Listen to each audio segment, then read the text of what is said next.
আসসালামু আলাইকুম। কেমন আছেন সবাই? আশা করি সবাই ভালো আছেন। আমি মোহাম্মদ হাসিবুর রহমান। আজকে আমি আপনাদের সাথে শেয়ার করব কিভাবে পিসি এর পারফরম্যান্স স্পিডটা কিছু পরিমাণ ইনক্রিজ করা যায়।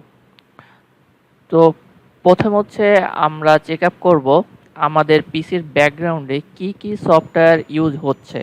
তো সেটা দেখার জন্য এখানে নিচে স্টার্টে ক্লিক করব। স্টার্টে ক্লিক করার পর এখানে যে সেটিংটা আছে সেটিংয়ে ক্লিক করব। সেটিংয়ে ক্লিক করলে এখানে হচ্ছে আমাদের পিসির অল ওভার সেটিংটা শো করবে। তো এখান থেকে আমরা প্রাইভেসিতে ঢুকবো। প্রাইভেসিতে ঢোকার পরে এখান থেকে নিচে স্ক্রল করলে ব্যাকগ্রাউন্ড অ্যাপস আসবে। ব্যাকগ্রাউন্ডে অ্যাপসে ক্লিক করব। ক্লিক করলে এখানে অনেকগুলা অ্যাপ শো করবে, যেটা হচ্ছে আমাদের পিসির ব্যাকগ্রাউন্ডে রানিং আছে কিন্তু আমাদের সচরাচর দরকার হয় না, যেগুলো আমাদের পিসির পারফরমেন্স স্পিডটাকে অনেকটাই ডাউন করে দেয়। তো আমরা এইগুলাকে অফ করে রাখবো। তো সাধারণত এইভাবে অন থাকে, করলে এগুলো অফ হয়ে যাবে। তো এখান থেকে আমাদের যে অ্যাপসগুলো দরকার নাই সেগুলো হচ্ছে আমরা এখানে ক্লিক করে অফ করে দিব। আর যেগুলো দরকার হবে মাঝে মাঝে সেগুলো আমরা এখানে ক্লিক করে অন করে দেব যদি দরকার হয় সেক্ষেত্রে।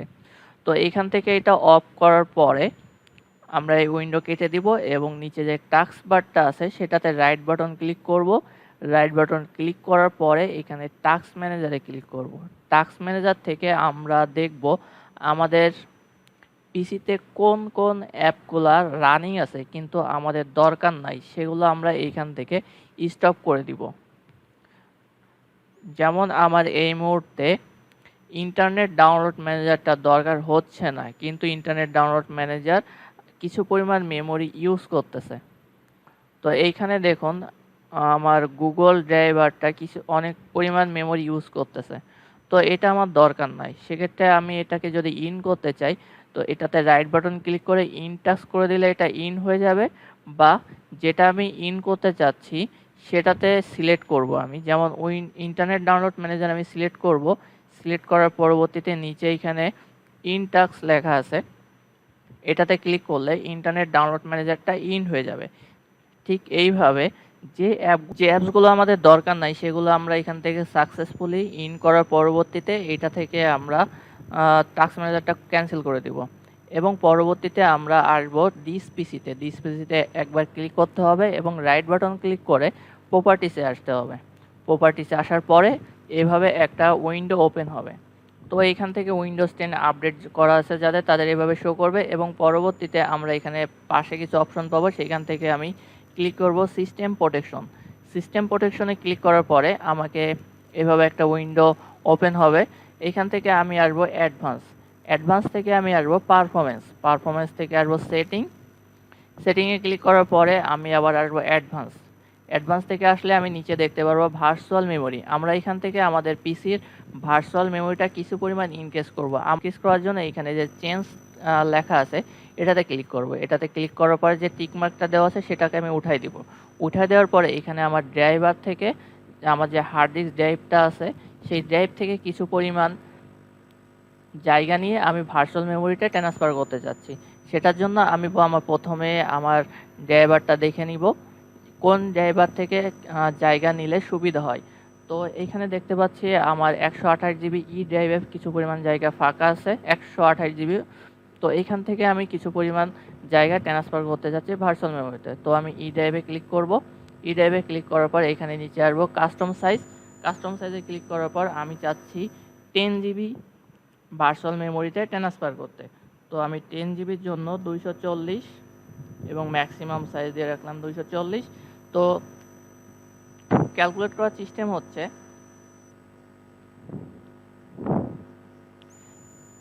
1024 MB সমান 1 জিবি। যেহেতু আমি 10 জিবি ইনক্রিজ করব সেহেতু গুণ 10। তো আমার এখানে শো করছে 10,240 জিবি। তো আমি এখানে 10,240 জিবি দিলাম। এরপর হচ্ছে আমি সেটে ক্লিক করব। সেটে তো ওকে করব। ওকে করার পরে এখানে একটা নোটিফিকেশন আসবে, সেটা হচ্ছে the change you have made required you to restart your computer before they can take effect. আমি যদি পিসিটা রিস্টার্ট করি সেক্ষেত্রে এখানে ভার্চুয়াল মেমোরিটা ইফেক্ট করবে এখন এখান থেকে আমি অ্যাপ্লাই করে দিলাম এবং ওকে করে দিলাম এবং এটাও ওকে করব। তো আমি কিছু পরিমাণ আরও কিছু পরিমাণ কাজ করতে চাচ্ছি, সেটা কাজ করে আমি এটা রিস্টার্ট দিব। তো এটা এখন আমি রিস্টার্ট লেটার দিলাম, এটাতেও কেটে দিলাম। আমি আবার এখানে স্টার্টে আসলাম। স্টার্টে আসলে আপনারা দেখতে পাবেন এইখানে অনেকগুলা আননেসেসারি কিছু জিনিসপত্র থাকে যেগুলো আমরা কখনো ইউজ করি না, সেগুলো আমরা এখান থেকে আনইনস্টল করে দেবো। যেমন মেসেঞ্জার আমার দরকার নাই, যাদের দরকার আছে তারা রাখবেন। আমি এটা আনইনস্টল করলাম, এখান থেকে এটাকে আনইনস্টল করলাম, এটা আনইনস্টল করলাম, ইনস্টল।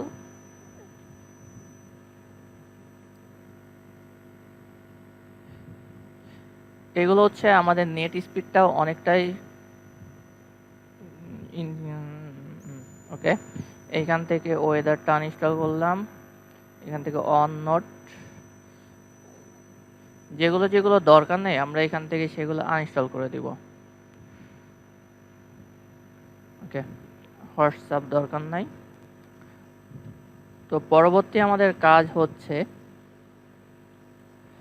যারা সাধারণত আমরা গেম খেলি, লো এন্ড পিসিতে গেম খেলে থাকি কিন্তু ভালো গ্রাফিক্স পাই না বা গেম খেলতে গেলে অনেকটা পরিমাণ ল্যাগ করে, তো আমি এখন তাদের জন্য কিছু টিপস শেয়ার করব। সেটা হচ্ছে, প্রথমে এখানে সার্চ বারে আসতে হবে। সার্চ বারে আসার পরে রেজিস্ট্রি এডিটরে ক্লিক করব এবং ইয়েস করব। ইয়েস করার পরবর্তীতে এইখানে হচ্ছে কিছু ফোল্ডার পাবো। এই ফোল্ডার থেকে 2 নম্বর ফোল্ডারে আসবো আমি, কারেন্ট ইউজার। এইখান থেকে এই কারেন্ট ইউজার ফোল্ডারটা আমি ওপেন করব। যে অ্যারো বাটনটা দেখাচ্ছে, অ্যারো চিহ্নটা দেখাচ্ছে, সেটাতে ক্লিক করব। এটাতে ক্লিক করার পর আমি আসবো হচ্ছে নিচে আসলে হচ্ছে সিস্টেম দেখাচ্ছে, সিস্টেমে ক্লিক করব।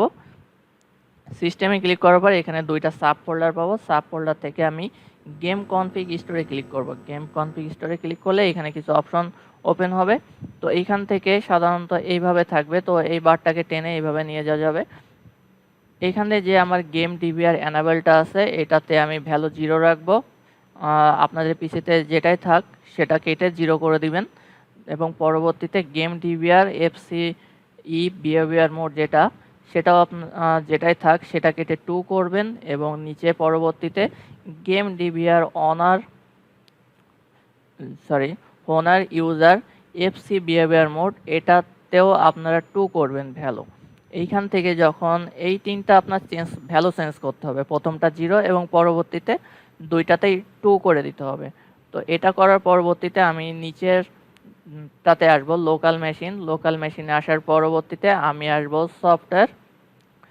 সফটওয়্যার আসার পরে আমি আসবো মাইক্রোসফটে আসলে কিছু পরিমাণ স্ক্রল করলে আমি নিচে দেখতে পাবো পলিসি ম্যানেজার। আচ্ছা, পলিসি ম্যানেজারে আসবো। পলিসি ম্যানেজার আসার পরবর্তীতে আসবো ডিফল্ট আসার পরে এখানে আমি দেখতে পাবো অ্যাপ্লিকেশন ম্যানেজমেন্ট ক্লিক করব। অ্যাপ্লিকেশন ম্যানেজমেন্টের যে অ্যারো চিহ্নটা দেখতে পাচ্ছি এটাতে ক্লিক করব। এটাতে ক্লিক করার পর আমি দেখতে পাবো অ্যালাউ গেম ডিভিআরে ক্লিক করব। ক্লিক করলে এই দিকে কিছু অপশন ওপেন হবে। এইখানে থেকে ভ্যালুতে ডাবল ক্লিক করতে হবে। ভ্যালুতে ডাবল ক্লিক করলে আপনাদের ভ্যালু যেটাই দেওয়া থাক আপনারা সেটাতে 0 করে দিবেন। 0 করে ওকে করবেন। ওকে করার পরে এটাতে এইখানে কাজ শেষ করে এখানে ক্লিক করবেন। আপনাদের পিসিটা রিস্টার্ট করবেন। রিস্টার্ট করলে এতক্ষণ যে সেটিংগুলো আমরা করলাম সে সেটিংগুলো আমাদের পিসিতে ইফেক্ট করবে। তো চলুন আমরা আমাদের পিসিটা রিস্টার্ট করি এবং পরবর্তীতে আমরা দেখব আমাদের ভার্চুয়াল মেমোরিটা ইনক্রিজ হয়েছে এবং আমাদের সবগুলো সেটিং ঠিকঠাক মতো কাজ করতেছে। আশা করি আপনাদের পিসিটা সাকসেসফুলি রিস্টার্ট শেষ হয়েছে। সাকসেসফুলি রিস্টার্ট শেষ হওয়ার পরবর্তীতে আমরা চেক আপ করবো আসলে আমাদের ভার্চুয়াল মেমোরিটা ইনক্রিজ হয়েছে কিনা এবং ভ্যালুগুলো সব ঠিকঠাক মতো আছে কিনা। তো চলুন দিস পিসিতে আবার সেম প্রসেসে আমরা দিস পিসিতে যাব। রাইট বাটন ক্লিক করে প্রপার্টিস আসার পরে সিস্টেম প্রোটেকশন অ্যাডভান্স এবং পারফরমেন্স অ্যাডভান্স। তো এখানে দেখতে পাচ্ছেন আমার যে ভার্চুয়াল মেমোরি প্রথম 4846 মেবি, এখন সেটা হয়ে গেছে 15140। তো এটা সাকসেসফুলি চেঞ্জ হয়েছে, এটা ওকে করলাম। তো আপনারা এইভাবে করলে আশা করি আপনাদের পিসি পারফরমেন্সটা কিছুটা পরিমাণ ইনক্রিজ হবে। তো সবথেকে বেটার হয় পিসিতে এসএসডি লাগিয়ে পিসিটা ইউজ করলে আপনারা অনেক পারফরমেন্স ভালো পাবেন। ধন্যবাদ, সবাই ভালো থাকবেন এবং পরবর্তীতে আপনাদের সাথে শেয়ার করব কিভাবে উইন্ডোজ 10 এর আপডেট পার্মানেন্টলি অফ করে রাখা যায়। ধন্যবাদ, সবাই ভালো থাকবেন। আল্লাহ হাফেজ।